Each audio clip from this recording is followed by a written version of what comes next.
Hey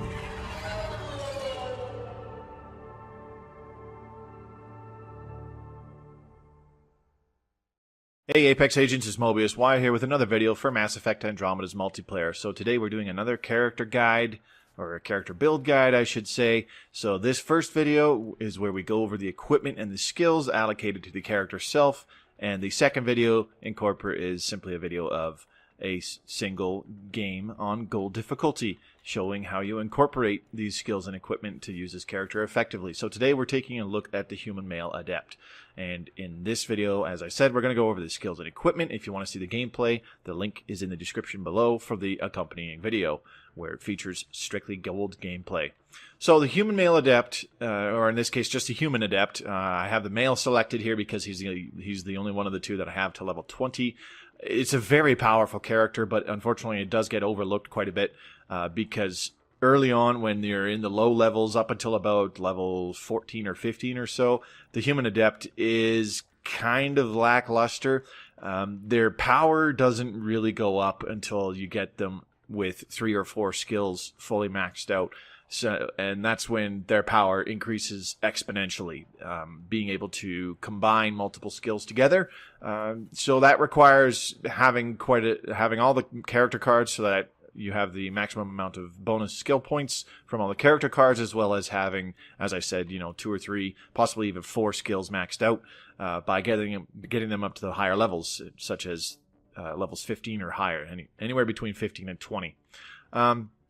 So when you're leveling up your Human Adept, if you're starting them off really low and you have all or most of the character cards, the first thing you want to level up is Barrier to maximize the survivability of the Human Adept.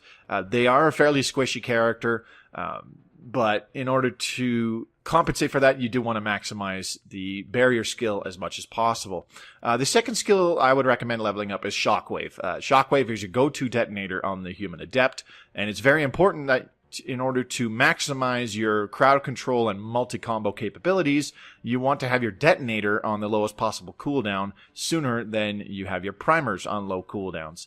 The third ability to level up when you are playing your Human Adept and increasing their character levels is Singularity. This is your go-to primer. Super effective skill for crowd control, and once you have this character at the really high levels, it's also very good for applying debuff effects, which we'll cover in a minute here.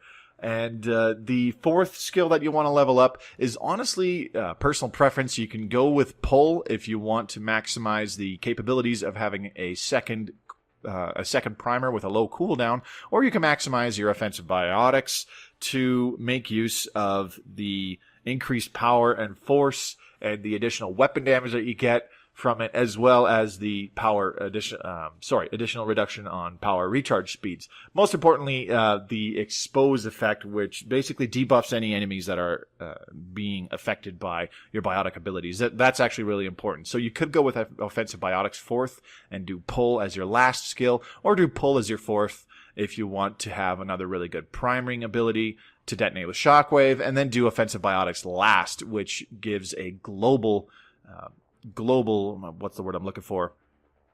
I can't think of the word right now. Basically, it gives you a better overall capabilities with all of your skills. You could slightly change this exact build up and drop Pull to only 3 ranks. As you can see here, I have it up to 4 ranks, and then take offensive biotics all the way up to rank 6 if you so chose. But I'll go over that a little bit more. So we'll take a deeper look into the skills. As I said, with Pull, I only have it up to rank 4 to make use of this radius upgrade where it hits.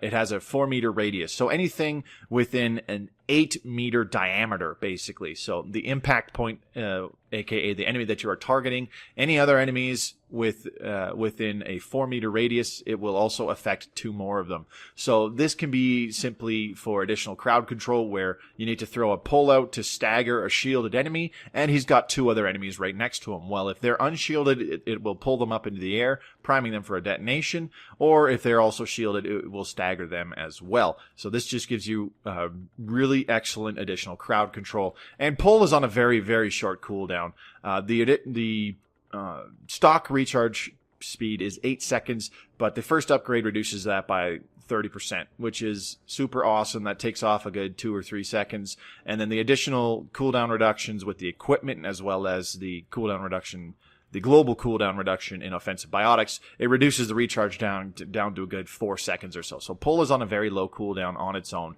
It's a very, very useful on-demand stagger power for shielded enemies, or possibly even some armored enemies.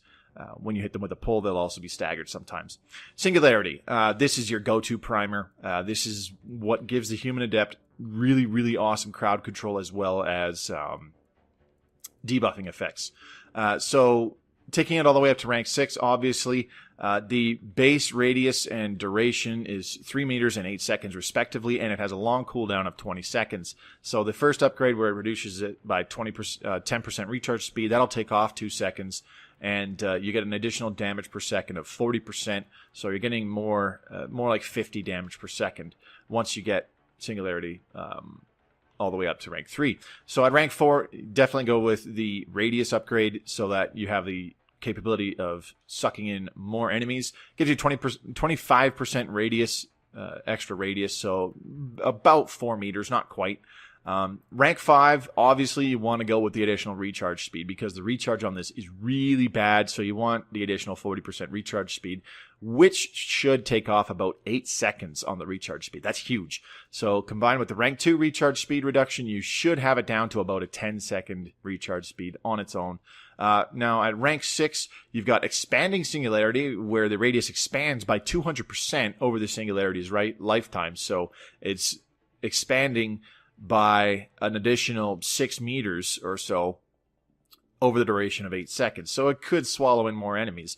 But for extreme crowd control and multi-combo capabilities, you want the exploding singularity. The singularity explodes after the effect ends, dealing damage in a 7-meter radius. So the radius is already fairly sizable at about 4 or 5 meters. So any enemies that are affected by the singularity will be hit by this explosion, but also enemies just outside the black hole effect of the singularity will be affected by it as well. This offers you really good crowd control, really good area damage, and this explosion triggers whenever you press the buttons to cast Singularity again in order to end the effect early. Like it says here, you can tap the button, deploys a gravity well that lifts and damage, blah, blah, blah, but you can tap it again to end the effect early. And you'll actually see me do that in the gameplay, where I cast it out, I leave it out only for a few seconds, and then I press the buttons again to end it early, and then set off the explosion. So this exploding Singularity always occurs, no matter if you leave the Singularity out for its full duration,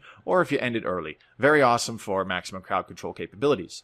Shockwave. As I said, this is probably the second power you want to level up. And the simple fact is, this is your go-to detonator. The recharge time on it is a base 12 seconds. You get a 10% reduction in that, so about a second taken off at rank 2. And at rank 5, you get a 35% reduction in the recharge speed. So probably about another 4 seconds reduced. So you could take that down to about 7 seconds base, just with the recharge speed reductions in the skill tree itself, which is super handy. At rank 4, I actually went with the extra damage radius.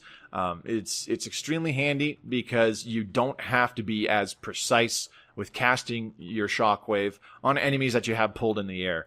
As you'll see in the gameplay, it's not always 100% guaranteed that you have the time to perfectly line up the shockwave and hit them with it. So you want to, if you increase the radius by another 100%, which increases their overall radius to 3 meters, it's much easier to hit any enemies that you have primed for a combo detonation, whether it be a biotic detonation or any other kind of combo detonation that you may have primed them with by using your ammo.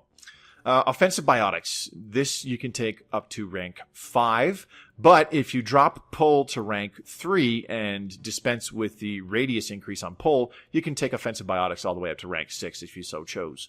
The major things to note in offensive biotics is the rank 4 power efficiency upgrade, which reduces all power recharge speeds by 25%. That is absolutely huge. Super handy for being able to let you cast out your powers as quickly as possible. and the rank 5 exposure effect. Affecting enemies with biotics now causes them to take increased damage from all sources. Defense debuff from biotic effects is 20%. This is huge. This is any enemies that are affected by your pull and floating through the air. They'll take 20% more damage from your gun when you're shooting them. Any enemies that are affected by singularity, and not necessarily enemies that are simply lifted up in the air and are dangling helplessly. This includes enemies that are simply primed for detonations by a singularity. They are taking 20% more damage from all sources. This is massive. This gives you really good choke point protection if you're playing with a group of friends who like to play a little more campy, a little more kind of hang back and let them come to us. You can slap a singularity down, and this will debuff boss enemies like Hydra mechs or Remnant Destroyers. It simply makes them take more damage from anything. So any of your friends that are using characters that have really good weapon DPS, it'll just be increased even further, helping you take down those bosses even faster. Now, rank 6 of offensive biotics. If you were to go to rank 6 of offensive biotics, I would recommend the additional biotic damage bonus and additional biotic force bonus. This makes it easier for your powers like pull and shockwave to stagger enemies if you don't set off a combo, if you simply cast them on their own. Makes it more likely that the enemy that is hit by them will suffer a stagger. It will also increase the biotic damage from shockwave itself, making it actually a very powerful ability to cast on its own.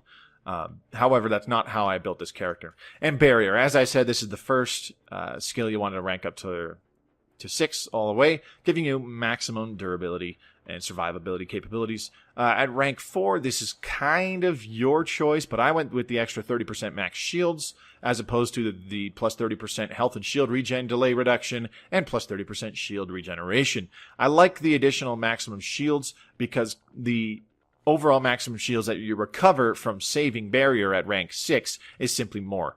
At rank 5, we've got Biotic Link, increases maximum shields while at least one biotic effect is active on an enemy. So not only when you have a singularity or a pull casted on an enemy are they debuffed, you are also getting plus 40% maximum shields with an active biotic effect. And this cooldown, the cooldown on this ability is 5 seconds, which is about the cooldown that you'll have on most of your abilities. The lowest cooldown you'll have is pull with maybe about 4 or 5 seconds, and then you'll have singularity and shockwave at about 6, 7, 8 seconds roughly, depending on the equipment and consumables that you have equipped. And at rank 6, obviously you want to go with the saving barrier, which is simply the no-brainer choice if you have the barrier biotic passive on a character. Shields restored at low health, 100%, low health threshold, 20%. And the cooldown on this is 15 seconds. It automatically restores your shields upon reaching low health on a cooldown. So all these combined with your biotic abilities really gives you some good survivability. You have a pretty high shield count, which gets instantly restored when you have very low health, and this can be a major lifesaver when you are playing the Human Adept. So, additional things with the Human Adept. With the weapon of choice, it's largely up to personal preference. I've used things like the Sidewinder, the Ruzad. I've even used, I think it was either the Raptor or the Indra, just for funsies. But I really, really like using the Equalizer on this character. You can see here I have the Equalizer 3, but in the gameplay video I had an Equalizer 2. I upgraded the Equalizer in one of the packs I bought since that game that I used for recording for this character. I like using the magazine upgrade mod and the barrel damage increase mod, basically maximizing the efficiency of the Equalizer. The Equalizer is simply a very good utility weapon to have. It has really good DPS, even at low levels. It's very lightweight, so as you can see in the top there, making it very viable to use on caster classes, and you won't be hampering their cooldowns. Most importantly, though, it does not require ammunition. So when you're playing a character that requires mobility, like the Human Adept in this build that I'm giving you, being able to just simply run around on the map and never have to intentionally stop at ammo boxes is an absolute godsend. So the overall utility of this gun is simply made up for it's not made up for. It's just simply surpasses the usability of other guns. Something like the Sidewinder, which does pump out really good damage but has a low ammo capacity, can really hinder the capabilities of the Human Adept, forcing you to spend time rather than casting your powers and setting up combos. you are going back to an ammo box because, hey, your gun's out of ammo. So the equalizer definitely top choice. And for equipment, I highly recommend the expert package, which did only come out recently, but it's a huge difference over other pieces of equipment to have on this character. It increases your pistol damage by an additional 10%, but your power recharge speed is reduced by an additional 15% on top of all their power recharge speeds in the skill tree, on top of the power recharge speed reductions in by using a power efficiency mod for your consumables. It's absolutely huge. If you don't have an expert package, I would definitely recommend an adaptive war amp. This combined with taking, say, the offensive biotics all the way up to rank 6, this actually really does increase the power of an ability like Shockwave. It can make it do a lot of damage in a single cast. But if you do have an expert package, I cannot recommend enough throwing on an expert package. And lastly, the consumables. Obviously, you want a power efficiency mod. I've got a grade 2 equipped on the character right now, which is, I think, the grade that I used on in the gameplay video. I might have had a grade 3 equipped. It doesn't matter. But bottom line is you want a power efficiency mod, and rather than an actual weapon mod to increase the damage of the equalizer, you want to equip an ammo mod. Simply because you can use your weapon to set up additional combos on top of the biotic combos that your abilities would cast out. I highly recommend cryo ammo because it's very good at disabling enemies just like your other abilities. Simply shooting at an unshielded enemy with a few rounds will freeze them solid, making them unable to act, and also setting them up for a cryo combination. It also sets up armored enemies for cryo combinations, and it slows enemies that you shoot for a few seconds as well. Disruptor ammo is very good for dealing with enemy shields and setting up tech bursts. Incendiary ammo is obviously quite good against armored enemies and setting up fire combos. Both are really nice, but I do definitely prefer the additional capabilities of incapacitating unshielded enemies by simply shooting your gun, as opposed to having to use an ability or something like that. So those would be my 2 recommended pieces of consumables on this character. And that about sums it up for this build. You'll see in the gameplay you want to play this character very mobile. The biggest weakness of the equalizer pistol is that it has a short range of only about 30 or 35 meters or so. So that is its one major drawback behind all the positive aspects that it has, where it does really good DPS, does not require ammo, and is lightweight enough where you can use it on caster classes even if you do not have it at a high grade. So you have to play this character very mobile and still play it somewhat smart. You can attack groups of enemies, especially if most of them are not shielded, because you'll simply disable most of them with with one singularity and possibly pulling another one and setting them up for multiple combos to cast with a perfectly lined up shockwave. At the same time, if you are starting to deal with the sub-boss type of enemies, things like anointeds or pariahs or whatever, if you're starting to deal with those kind of enemies that are simply not, the basic enemies like raiders and wraiths or adhis and stuff like that, you want to start singling them out in small groups. That is where the Human Adept shines, being able to prime multiple enemies for combos in a single go. You throw a singularity at 2 guys and prime them for a combo, and then you use a pull on an unshielded enemy, prime him for a combo, line them all up about a second later, throw a shockwave out, set off 2 or 3 combos, and then detonate your singularity for yet another combo. It has absolutely awesome crowd control capabilities as well as area damage. You will find that you're taking down enemies very fast. And combine that with the fact that you have a pistol, an automatic pistol that does very good damage per second and very good ammo priming capabilities by equipping an elemental ammo effect. You'll find that the combos just keep rolling in and you're getting them very, very frequently. So that's basically a look at the character build for the Human Adept. If you want to see the gameplay, the link is in the description below. I will be using this exact same character setup in that video to give you guys a good idea of how you want to play this character. You'll see me utilizing my mobility, my combo capabilities, etc., etc. So I hope you enjoyed this video and that you found it very informative. This has been Mobius Y for Mass Effect Andromeda, and I will see you on the battlefield. Good luck, Apex.